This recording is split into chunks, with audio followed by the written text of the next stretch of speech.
All right, welcome to the Quest for Excellence podcast. I'm your host, Jeff Montreal. This is my 7th episode. I am joined today by a very good friend of mine, Ryan Milner. Ryan is a sales and service rep with the #1 facility services company in the world, Centos. I actually worked for the company for almost a year.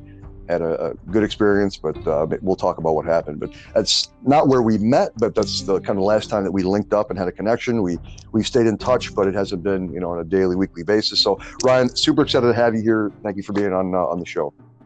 Thanks, Jeff. Thanks for having me. Yeah, absolutely. So let's get her going. I know you have a kind of a hard stop here, and it's a little bit shorter than I like to at least leave room for, but we're cool. We can knock out 45 minutes, and I think this is going to be a great conversation. We know each other. I've had some great experience with you. You've been one of the better friends, even though we're not as close as we used to be. So anyway, let's dive right in. So I said Centos is not where we met. Oh, I just want to say one thing, and I don't take notes, I don't script this, but I did write something down because I wanted to make sure that I mentioned this, even though I know I would eventually. I got to say, I'm not kidding about this either, dude. Out of everybody I've ever met, and I've met a shit ton of people. I've been, lucky enough to be all over the world and seen pretty much every state but Alaska, met thousands of people. You are one of the nicest dudes I've ever met in my life. And I just want to tell you that up front. You really are. That means a lot. You really are, dude. And it's weird, over the years I've thought about you as kind of like, that's a dude I'd be proud to say he's my friend. Like, I would want to go get a beer with Ryan. When you look at other people in your past, and you're like, oh my God, why did I spend any amount of time with them that I didn't have to, So anyway, Great dude. Super excited you're here. We did not meet at Centos. We both, and the exact year or specific time frame, I was just thinking about it before we got on here, but we met, we both worked for the same franchise and sandwich shop.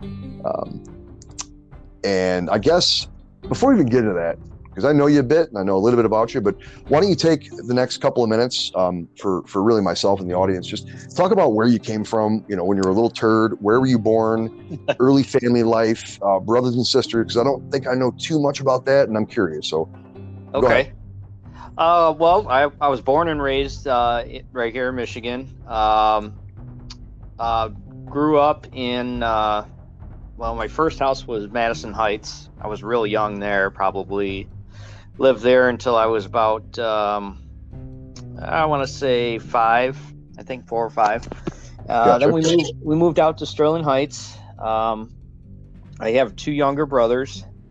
When we moved out to Sterling Heights, that kind of became our permanent residency for pretty much most of my adult life. Is that still the family home? The house no, in Sterling Heights? No. So when I was about 12 or 13 years old, my parents got divorced. It was a very, very kind of sad and dark time for myself and my brothers. But you know what? I give props to my parents because they put us kids first. It wasn't like the typical divorce like you see on TV where the parents absolutely hate each other and they try to pawn the kids off one another, and it's not like that. So it was very almost like a mutual separation, I guess. But what it really did for us kids is we really kind of appreciated a lot of our other family members that helped us out during the time. Gotcha. And we never had any resentment towards any of our folks. We understood the situation, and our parents did the best they could to kind of mitigate any damages that the divorce had on us. So, and we turned out fine. We're all grown up now. We all have great careers, and we're living life to the fullest. So, but I'm sorry, I got off on a tangent there. No, you're fine. I want to ask a quick question about that. Sure. This is kind of becoming a bit of a theme, and it's come up. There's been a few things that I'm really starting to know that are going to be a part of kind of every podcast, my message, and some that's around like education, the traditional education system, and one of the other big ones is parenting. Mm-hmm. And for your parents to have both the maturity to accept that it wasn't working, right? Yeah. And then to take that a step further to make sure you guys are going to be affected as little as possible by it. So that's a big deal. That's huge. It is. Yeah, absolutely. Because obviously, I've known people that have gone through divorces, and it got ugly. It got super ugly. They would hate their mom, or they would hate their dad, or it was just a bad situation. I feel like I haven't run into anybody else that I guess has gone through the same type of divorce that my parents went through. I haven't seen it. So that's rare. It's rare. I'm not going to talk about my past too much, but that's definitely not how my parents divorced. Initially their divorce, and then they've had one other after that. My dad's passed, but he was on his third marriage, and my mom's on her third. So, and none of them were anything like you described, any of the breakups. Excuse me. So anyway, that's awesome. And that, dude, I got to tell you that you just kind of gave me at least for the first part of your life, like why you're such a nice dude. You got great parents. Are they both still around? You still talk to them regularly? Yeah. Awesome. They're both still around. My dad, when they divorced, my dad kept the house in Sterling Heights for quite a long time. He didn't date anybody, and neither did my mom until we were kind of growing up and out of high school. And then they kind of said, okay, the kids are out of the house now. We can start seeing people. So I guess they didn't feel.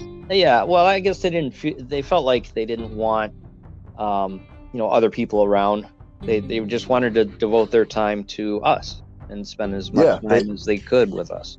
So very simply, they put your lives ahead of their own. Exactly. And that's what parents have a hard time doing, right? If every parent did that, and because it should be like a switch. The moment the baby's born, there's that switch until they're 18. You know what I mean? 18 is just kind of until they're ready to start their own life. Parents just don't do that enough. So that's awesome. Makes a lot of sense about how you turned out how you are. So due to the essence of time, I'm going to hit the fast forward a little bit. So it already sounds like you had is there anything actually really impactful from your formative years, like through high school or after that? Anything you want to mention that you feel is pertinent to a major life event? I had a couple of those growing up that like changed me forever. But anything like that, through your formative years, or did you have kind of a normal, junior high school kind of experience? For me, it was not to get back to the divorce thing, but I'm the oldest in the household, and that being said, I had to be the one that had to step up, especially when my mom moved out. It was, I had to help my mom out with a lot of things and blah blah blah blah. But anyway, gotcha. What I took away from my childhood is that I had incredible friends that I grew up with, and there was there were 5 of us, and we all grew up in the same subdivision. I mean, we could walk to each other's houses. We were so close to one another. And to this day, Jeff, we are still best friends. I mean, that was my next question. Well, yep. When we all get together, it's like we didn't miss a beat. And none of us live in the same state. We have one guy that lives in Israel. So he comes back, once, twice a year sometimes. But when we all get together, I mean, it's like we didn't miss a beat, and it's always going to be like that. And I feel like not a lot of people have that opportunity to have close friends and be able to stay connected with them.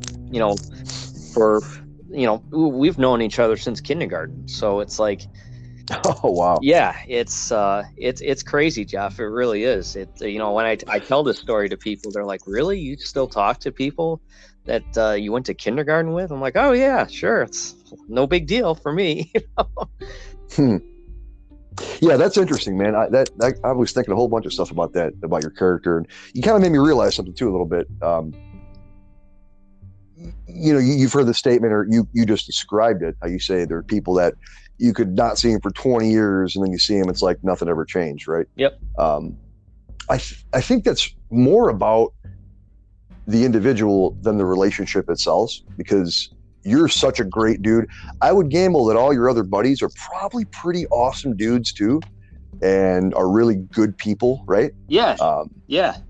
So it's not that, you found that one person that you vibe with and that relationship has that about it. No, it's because of who you are that people that are like you gravitate towards you. And really, and you're right, people don't find this because most people are friggin' a-holes, and they lie to themselves, and they're not honest about how they are, and they've got all those defensive walls up and all that. So You're not like that. That's why, dude, I'm for real. It's so refreshing, because and I'm owning this in my life now, and have really during the whole Rona catastrophe and all this going on.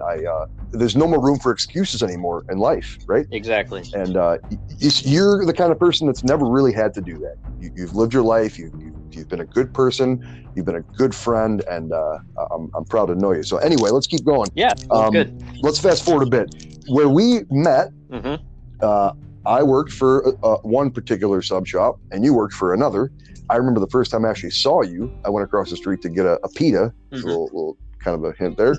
We chatted, whatever.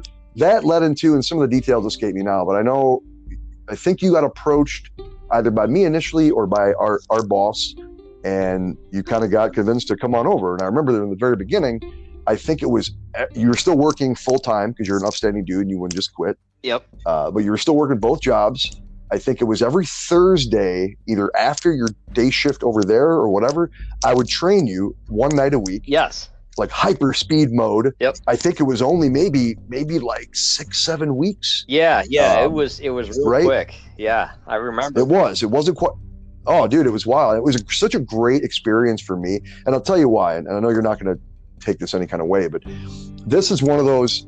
And I know this about myself now. It's like one of my superpowers. But I'm such an introvert, and I've like overanalyzed myself so damn much. I now have the gift to be able to do that to other people and just like instantly get a read if they're BSing, if they're not being true to themselves, all that. And you were like the opposite of that. I could tell you were such a good, genuine dude. You were a hard worker, always smiling, never any negative shit. You kind of inspired me, and it made training you and being kind of a mentor awesome. It felt good. It kind of gave me like, all right, I want to do this for the rest of my life. Because in the beginning, I remember there were some naysayers, and it's funny that those guys have had so many struggles over the years, a lot with the same company, and they're kind of dicks. Yep. And that was their vibe. Like, you're too nice. You're not going to cut it. You don't have the drive.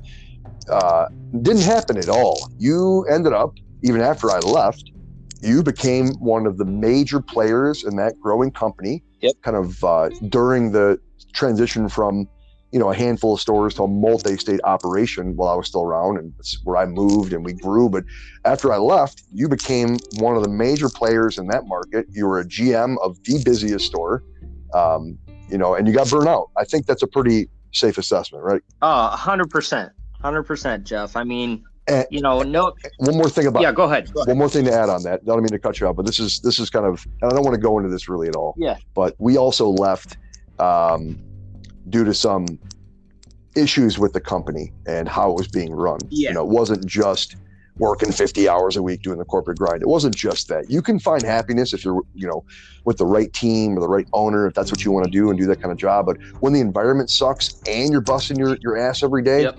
It's just the worst burnout possible. So if you want to talk about that a little bit, go ahead. Yeah, that was exactly it, Jeff. And it's my theory, I guess. Growing up, I was always taught to be, work hard, you get rewarded. That's just how it is. I know a lot of people they don't think that way. They want stuff handed to them. No, you got to work for it.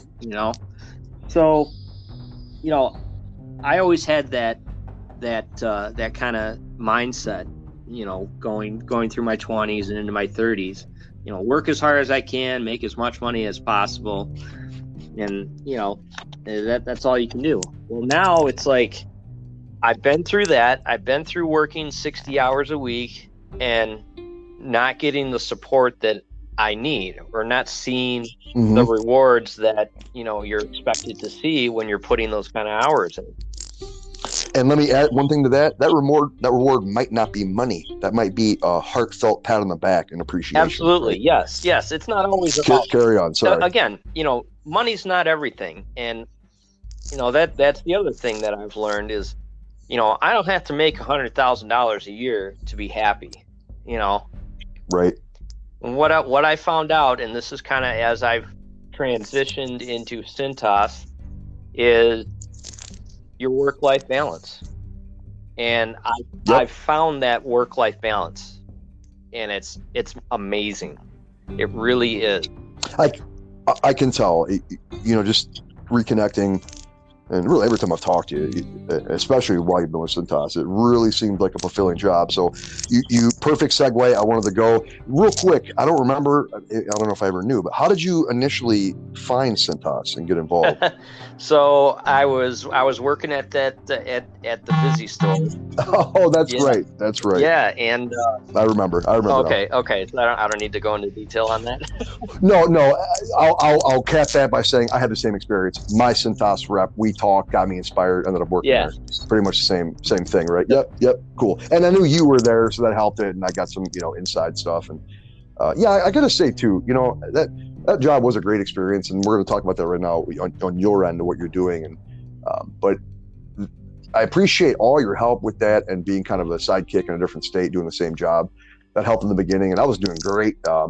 Unfortunately, somebody stole from me that worked in the company. I don't know if you remember that, and I caught him red-handed, and they didn't do anything about it. So I put in my 2 weeks that day. I'm an integrity-based guy. Yeah, that's too bad, Jeff. Because I tell you, it really is just a wonderful, we just have an awesome team up here, and I wish you could be a part of it. It would be great, but I get it. It's when something like that leaves a bad taste in your mouth, why would you want to go back? So, it was a unavoidable path I had to take, and they were even our owner, the guy running the plant, was like, dude, please don't. I guarantee you the guy that did this is not going to be here within a couple of weeks. And he didn't mean fire him. And lo and behold, a month later, I found out after I left, he did end up leaving, the guy that stole. But anyway, so enough about me. This is kind of what I want to pull out of your Centos experience and what you're doing with them, because I guess maybe the initial vibe that you got from some of those naysayers and you came over to the company that I was working for, that, about being too nice or maybe a pushover or whatever, those things do not correlate with working in a sales job. Right. And you are, as a service and sales rep, you're doing a lot of work, you're doing a lot of logistical things and that, but you're also doing straight sales. You're getting people to renew contracts. Right. You're selling new products. You're selling add-ons. You're increasing quantities, right? So let me generally talk about that for a minute. There's one thing, and I am following a very kind of direct entrepreneurial path working online. I haven't told you too much about this, and I'm not going to talk about this more than what I'm saying right now. But I found a mentor online, a guy named Jeff Lerner. He's inspired me and changed my life. Little things like quitting smoking after 20 years, all that kind of stuff. But I found that online. And one big thing that a takeaway is people don't realize this, right? People talk about sales, and they say, sales is icky, or it's just it's greasy friggin' salesman, that kind of vibe. You're thinking about like cold calling and that kind of thing, right? Nobody likes to hear that. But what people don't realize, and this is one of the number one things to be successful in life, you are selling yourself all of the time. Correct. What do you think you're doing when you're trying to get a partner, right? Correct. Or when you're trying to land a job? You're selling yourself. You're constantly in sales every single day of your life, even when you're a kid. Correct. Right? You're trying to play that game, pull those strings correctly to get what you want, or to get when you're a kid. It's the same thing. We kind of lose that vision about it, but it's true. And again, someone like you, I wouldn't describe you as like a hard ass friggin', badass dude. I mean that in the nicest way possible. because a lot of times you think about the Wolf of Wall Street and sales, and you got to be like that and gritty. I say the exact opposite. You have been with your great good nature, the way that you are, you've been able to find great success with this company, and a lot of what you do is sales. Yeah. So if you could talk about that, because I know a lot of people, I wouldn't say the majority of the people that are listening to my podcast in the audience are, maybe young or newer entrepreneurs or trying to figure themselves out. And I think sales is one of those big things that every single person needs to at least become good at. You might not have to master it, if you're whatever, but you got to become good at it. So talk on that for a bit. If you could describe how sales is a component of your job, how that experience has been from the beginning when you first started, like pooping your pants, asking for a renew, up until now where you're probably like, super smooth about everything. Just talk about just sales in general, if you could. Okay. Well, I mean, obviously with our job, we're really more on the service end, but the service. Okay. So yes, we do sell. However, the way we sell is we look for opportunities to sell. So, right. I'm not generally going to walk into a customer and be like, "Hey, Mr. Customer, we have this new product. Let's say it's an automotive plant, whatever." And I walk in like, "Hey, Mr. Customer, I have some new bar towels here. Would you like to try them?" Like, I'm not going to sell them that because it's not geared towards their business, right? So right. What I'm going to look for is, hey, I see your mechanics are using paper towel to wipe their hands and face and all that stuff. I go, "Mr. Customer, we do offer like a wipe ball, which is geared towards automotive grease and things like that." So I look for opportunities there that are specific for different customers. I try not to just blindly go in and say, "Oh, here, try this product. One thing I do find very successful, Jeff, is sample. Feel it, touch it, smell it, do whatever you want to do to it.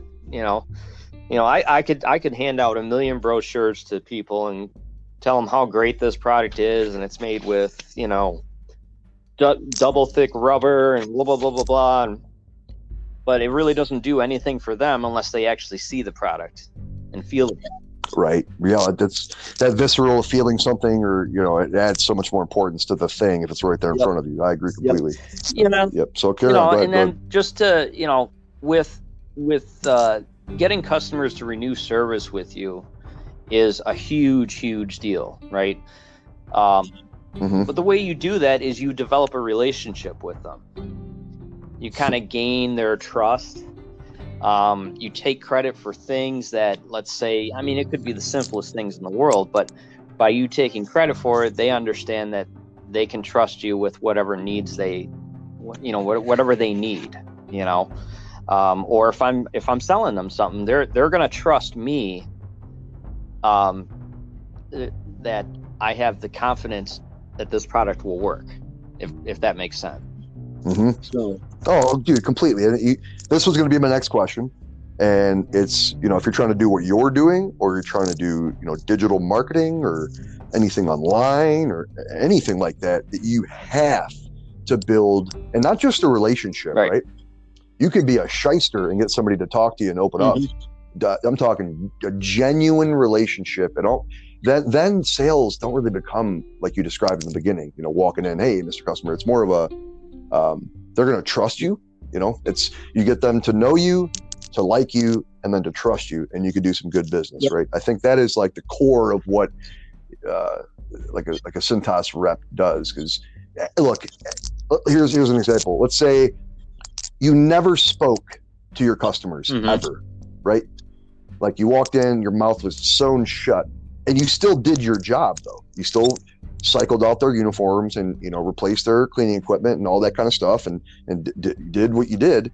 That would still be there, right? You don't need to build a relationship to do that job, but to be able to sell, to grow, to make more money in life, you have to build a relationship. It's literally that simple. And so and that's awesome. What, Jeff? And just to kind of simplify it, it's easy. Just strike up a conversation with a customer, Yeah. or, it doesn't even have to be anything that's related to what you're selling.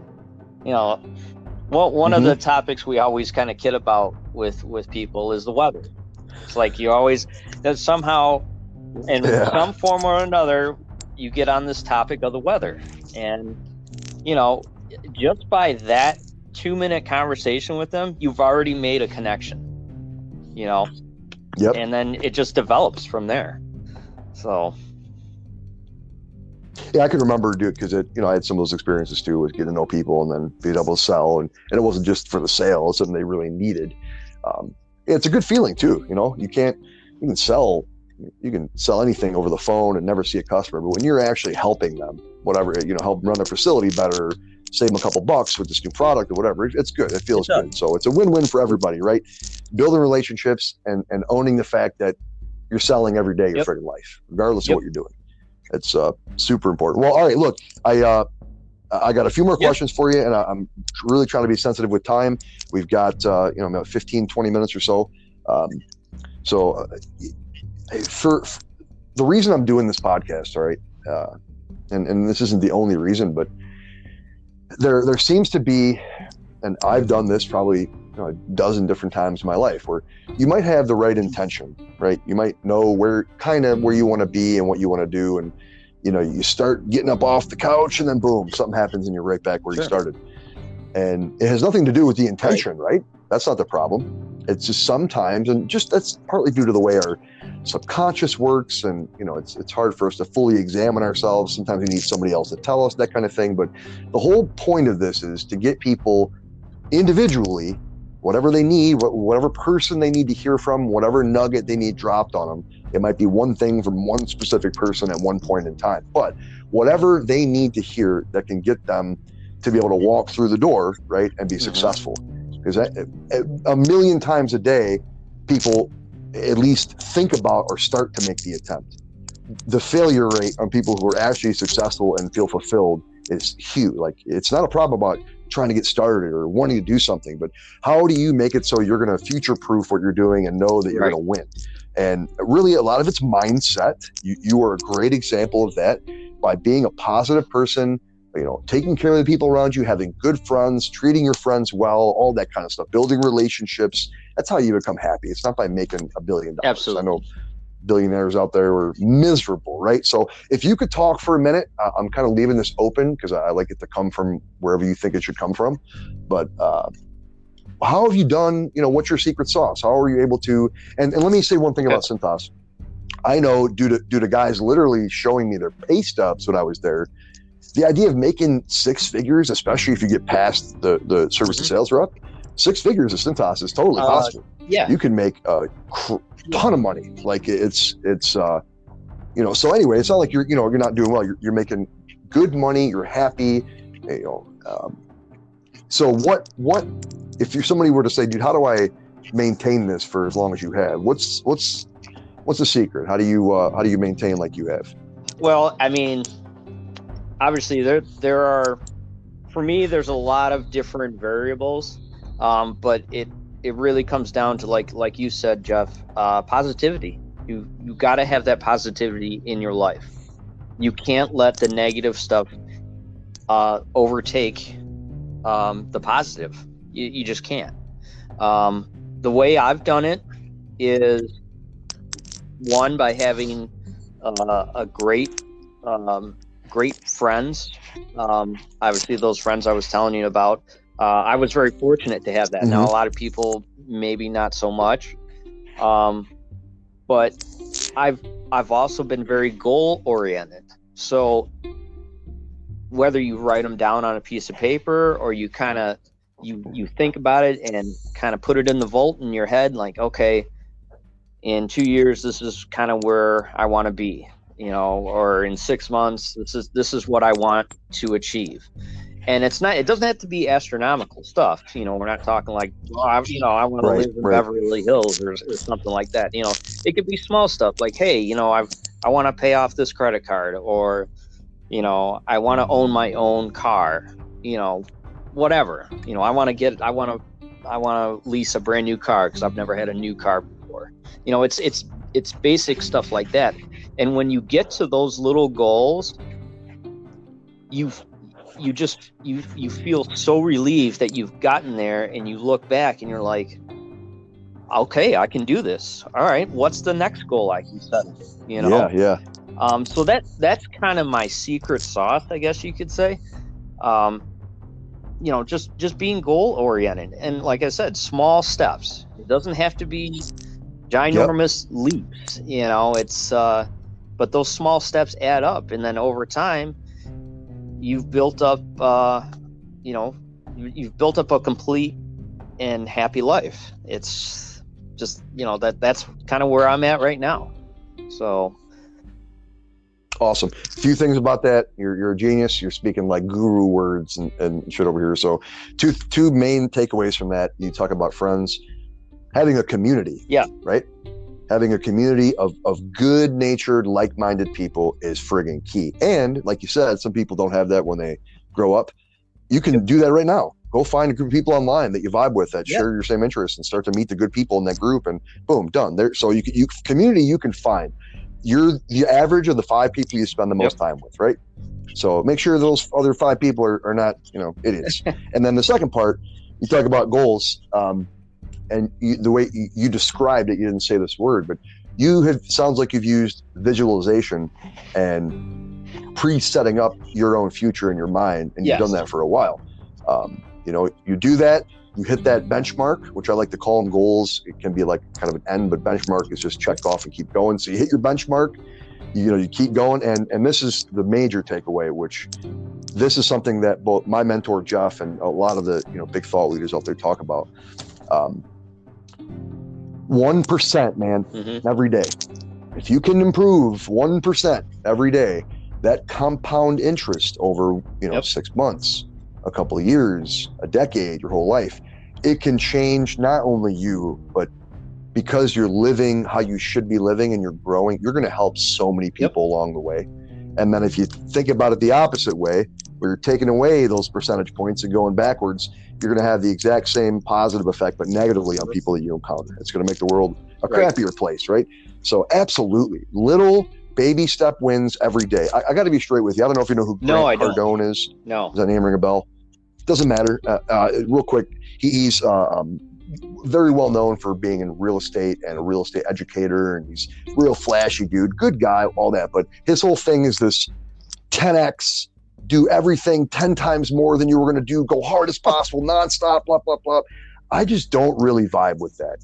I do not. I get it. I appreciate it. But to me, and it's more about the making sure people are ready. If you go from being someone who has feelings of insecurity and self-doubt for 40 years, and then you want to become, an online educator or run your own agency or do all this, it might not be able to have instantly 10x done. You might need to take some time and take baby steps and 1% every day. And I can tell you this, I think this is kind of a little bit of what you meant. You'll get to a point where you'll hit that tipping point where all that interest will become a real solid part of your psyche, where you're like, because I've described this before in my life, like, look, I'm not bragging.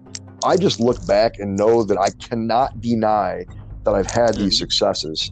So it must mean I can be successful. And then the belief kicks in and you live your, your true life. So, it's awesome, right? Yeah, I think that's what you meant. Yeah. So And the other thing too, Jeff, just to kind of, with benchmarking and doing things like that, a lot of what I'm successful at now is attributed to my wife. Her and I, when we started dating, it was 9 years ago now. She instantly fell for me. And I was kind of coming off some rocky relationships, whatever. And, I really liked her. But it took me some time to really, I guess, clamp down. And I fell in love with her. And we started, we started living together. And then it was like, okay, let's set some goals. Let's get going on this. And she was kind of my, I guess, motivator to really get the ball rolling on things, because I had some personal things going on. I had credit card debt, and my credit was shot to hell, and it wasn't good. And I had goals lined up. I wanted to buy a house, wanted to get a new car and do all these things and go on vacation. I couldn't do it because I had no money. So she was very good at managing money, so she kind of helped me out with that. And Nice. 9 years later, we're happily married, and life is good. We own our own house together, and debt is paid off, and we're super happy. We're ready for our next step, and we're kind of a spoiler, but we're looking to buy a travel trailer and travel all over the place. So that's kind of the next goal. So nice. That's amazing, man. Me and my fiance have kind of a similar vibe.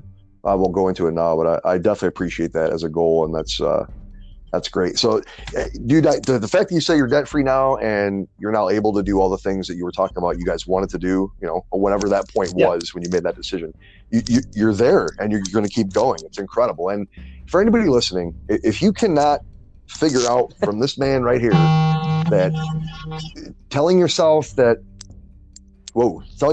things are horrible, that your life could not be worse, you could never get better, you're never going to find a partner, your job sucks, I make no money, right?